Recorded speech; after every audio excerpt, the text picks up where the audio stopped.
ஜென்மத்துல என்ன நட்சத்திரம்? பூர நட்சத்திரம். பூர நட்சத்திரம் சுக்கிரனுடைய நட்சத்திரம். யாருடைய வீடு? சூரியனுடைய வீடு. காலச்சக்கரத்துக்கு 5வது வீடு. பூர்வீக சம்பந்தப்பட்ட விஷயங்கள், பூர்வீகத்தில் ஏற்பட்ட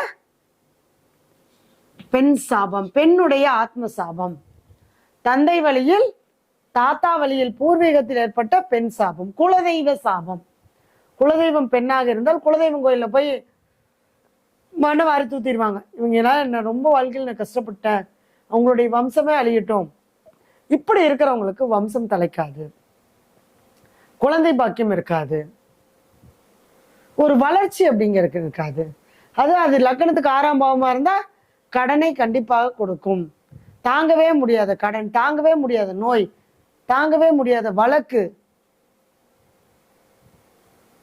அடுத்தது 7ஆம் பாவமா இருந்தா கண்டிப்பா திருமணம் சார்ந்த விஷயங்களை கொடுக்காது. இப்ப நான் காலச்சக்கரத்துக்கு தான் சொல்லிட்டு வரேன்.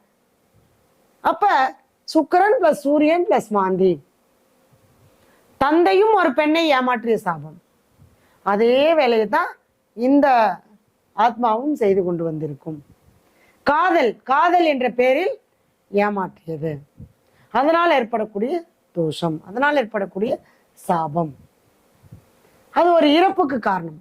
எப்பவுமே மாந்தி சம்பந்தப்பட்டாலே அந்த அந்த ஆத்மாவுடைய இறப்புக்கு காரணமாக இருந்தா மட்டும்தான் மாந்தி சம்பந்தப்படும்.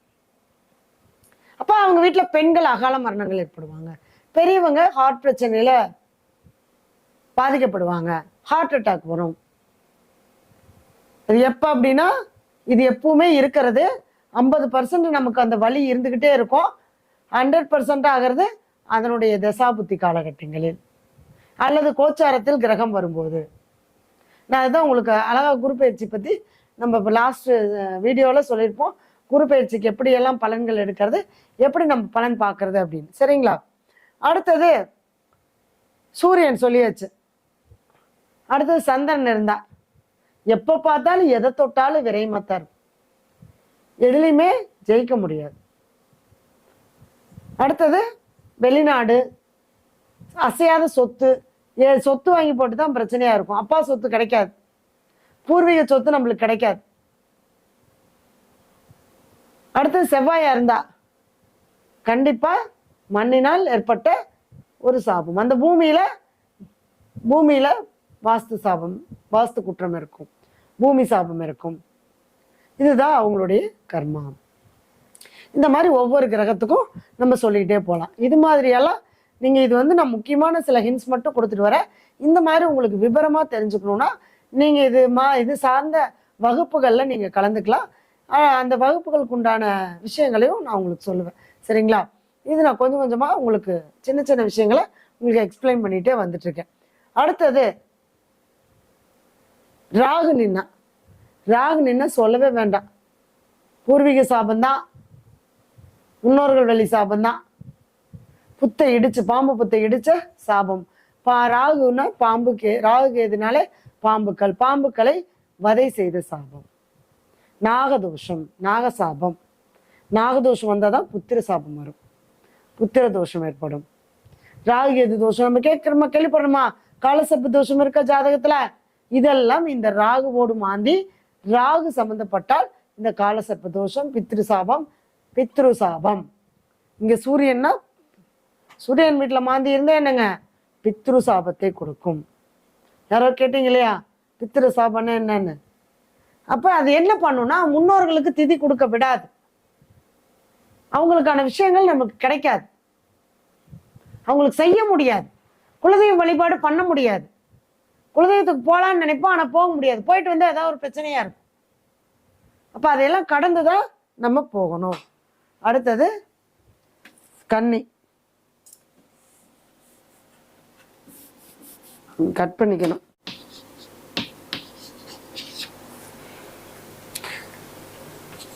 இப்ப கன்னியில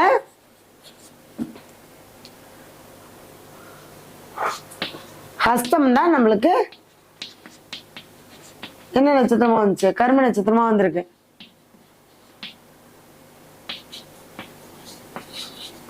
கடனாலேயே ஏற்பட்ட சாபம். கடன் வாங்கி வாங்கி வாங்கி வாங்கி, ஏன்னா கன்னிங்கிறது 6ஆம் இடம். நான் காலச்சக்கரத்துக்கு வச்சு சொல்றேன். அது மாதிரி உங்களுடைய ஜாதகத்துல லக்னமா இருந்துன்னு வச்சுக்கோங்க, ஜாதகர் தொழிலுக்காக கடனால் ஏற்பட்ட சாபம். தொழிலுக்காக கடன் வாங்கி வாங்கி போடுவாரு, ஆனா தொழில் செய்ய முடியாது, இருக்கிறது பூரா போயிட்டே இருக்கும். அடுத்து அஷ்டம்னா சந்திரன். சந்திரனால என்ன, ஒரு லாபம் இருக்காது. இப்ப தொழில் செய்வாரு ஆனா லாபத்தை அனுபவிக்க முடியாது. ஒரு வேலை செய்வாரு, அதன் மூலமா வரக்கூடிய லாபம் கிடைக்காது. மூத்த சகோதர உறவு எப்படி இருக்கும், கண்டிப்பா மூத்த சகோதர உறவு பாதிப்பாகத்தான் இருக்கும். அவங்க எல்லாமே இவங்க கிட்ட உறிஞ்சிக்கிட்டு இவங்களை தூக்கி அடிச்சிருவாங்க. அடுத்தது புதன். புதன்னா உறவுகள். உறவுகள் எல்லாமே எப்பவுமே சப்போர்ட் பண்ணாது. உறவுகள் எல்லாத்தையும் வாங்கிட்டு இவங்களை தூக்கி போட்டு போயிடுவாங்க. நண்பர்கள். புதன்னா நட்பு. நண்பர்கள் அவ்வளவு சீக்கிரமா நமக்கு எஃபெக்டா இருக்க மாட்டாங்க. எல்லாமே நம்ம கிட்ட வாங்கிட்டு அவங்க நம்மளுக்கான அங்கீகாரத்தையோ அல்லது இதையோ கொடுக்க மாட்டாங்க. வேலை செஞ்சாலும் அந்த வேலையில நம்ம வெற்றி அடைய முடியாது. சொல்லிட்டே போலாமா? அடுத்தது நரம்பு சார்ந்த. நரம்பில் இரத்த ஓட்டம் சீராக இருக்காது, மாந்தி நின்றால். அஸ்தத்தில் மாந்தி நின்றால். ஏற்கனவே அது கர்ம நட்சத்திரம். கர்ம நட்சத்திரம்னா அந்த கிரகம் அந்த பாவகத்துக்கு 11ஆம் இடம் பாதிக்கப்படும். இது ஒரு வேலை உங்களுக்கு 5ஆம் இடமா இருந்து ஹஸ்தத்துல மாந்தி நின்றுச்சுன்னு வச்சுக்கோங்க, கண்டிப்பாக 5ஆம் இடம்னா என்ன லக்னம் வரும், ரிஷப லக்னம் வரும். கண்டிப்பா குழந்தை பாக்கியம், பூர்வீக சொத்து பிரச்சனை, மனசு காதல்னால் ஏற்படக்கூடிய வலி, காதலிச்சு கல்யாணம் பண்ணிட்டு குழந்தை பிறந்ததுக்கு அப்புறம் பிரிஞ்சிருவாங்க, குழந்தை கன்சீவ் ஆனதுல இருந்து பிரச்சனை, குழந்தை உருவானதுல இருந்து கணவன் மனைவிக்குள்ள ஒரு வேறுபாடு, இந்த மாதிரியான விஷயங்கள் எல்லாமே கொடுக்குமா? அப்ப இது எந்த மாதிரியான சாபம்? சந்திரன் பிளஸ் புதன் பிளஸ் மாந்தி. அடுத்தவர்களை என்னத அறிவை திருடன சாபம். அடுத்தவங்க அறிவை நாம யூஸ் பண்ணிட்டு அவங்கள ஏமாத்தி அவங்களுக்கு எல்லாம் செய்யறோம்னு சொல்லி வந்த சாபம். கல்வியினால் ஏற்படக்கூடிய சாபம், உறவினால் ஏற்பட்ட சாபம். சொல்லலாமா தோஷம் அப்படின்னு சொல்லலாமா? தோஷம் சாபம் எல்லாம் ஒண்ணுதான். நம்ம செஞ்ச முற்பிறவில செஞ்ச பாவம் இப்பிறவில சாபமா வரும், அவ்வளவுதாங்க, வேற ஒண்ணும் இல்லை. அடுத்தது இதே மாதிரி ஒவ்வொரு கிரகமும். அடுத்தது துலாம். துலாம்னாலே சுக்கிரனுடைய வீடு இல்லையா? யாருக்கெல்லாம் துலாத்துல ரிஷபத்துல மாந்தி இருக்கோ அவங்க எந்த பாவமா இருந்தாலும் பெண்களால் கண்டிப்பாக சித்திரவதையை அனுபவிப்பார்கள். அது சகோதரியா இருக்கலாம், மனைவியா இருக்கலாம், அத்தையா இருக்கலாம், கூட வேலை செய்யக்கூடிய நபர்களாக இருக்கலாம்.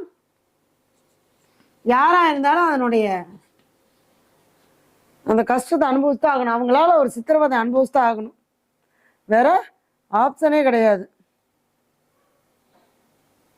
சித்திரை என்பது யாருடைய நட்சத்திரம்? செவ்வாயுடைய நட்சத்திரம் பிளஸ் மாந்தி, அது சுக்கிரனுடைய வீடு. கண்டிப்பா வீட்டில் என்னதான் பார்த்து பார்த்து வாஸ்து பார்க்குறவங்களை கூட்டிட்டு வந்து, மனைவி சாஸ்திரம் பார்க்குறவங்களை கூட்டிட்டு வந்து பார்த்து பார்த்து வீடு கட்டியிருந்தாலும் அவங்களே ஒரு இடத்துல தப்பு பண்ணிடுவாங்க. அப்ப அந்த வீட்டுல நிம்மதி இல்லாம போயிடும். அப்ப அந்த வீட்டுக்கு போனதுக்கு அப்புறம் மனைவிக்கு உடல்நிலை பாதிப்பு அல்லது வீட்டுல இருக்கக்கூடிய பெண்கள் பாதிக்கப்படுறது. ஆனா சொன்னா ஒத்துக்க மாட்டாங்க. ஜாதகத்துல இருந்தா கண்டிப்பா அந்த மாதிரி இடம் தான், அந்த மாதிரி வீடு தான் அமையும். அதே மாதிரி வாகனம் வாங்கினா எப்ப பார்த்தாலும் செலவு வச்சுக்கிட்டே இருக்கும். அது ரொம்ப பிடிச்ச வாகனமா இருக்கும், கொடுக்கவும் முடியாது, வச்சிருக்கவும் முடியாது, அனுபவிக்க முடியாது. இருக்குது ஆனா இது இல்லை. மனைவி இருக்கிறாங்க, நானும் மனைவி ரொம்ப சந்தோஷமா இருக்கணும்னு நினைக்கிறோம், 2 பேரும் அவ்வளோ விரும்புறோம், அவ்வளோ அன்பு செலுத்துறோம். ஆனா அவளுக்கு அப்பப்போ உடம்பு சரியில்லாம போயிடுது, என்னால அவங்களோட சந்தோஷமா இருக்க முடியல. இருக்குது ஆனா பிரச்சனையை கொடுக்குது. அப்ப பெண்களுடைய உடல் ஆரோக்கியம் பாதிக்கப்படும். பெண்களால் சித்திரவதை அனுபவிக்கிறது என்னங்க? பணத்தை கொடுத்தா திரும்பி வராது, பணத்தை ஏமாத்திருப்பாரு. நாம முற்பிறவில தானே பண்ணிட்டு வந்தோம். முற்பிறவில பெண்ணை ஏமாற்றிய சாபம். இப்பிறவியில பெண் சாபம். இப்பிறவியில நம்ம பெண்களுக்கு, மனைவிக்கோ சகோதரிக்கோ தாய் அத்தைக்கோ நம்ம எது செஞ்சாலும் அவர்கள் அதை ஏற்றுக்கொள்ள மாட்டார்கள்.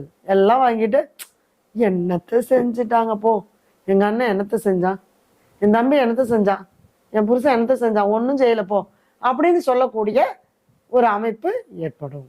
அதுதான் அவங்களுக்கு அந்த சாபம். அதை நம்ம எப்படி சரி பண்றது? சரியா?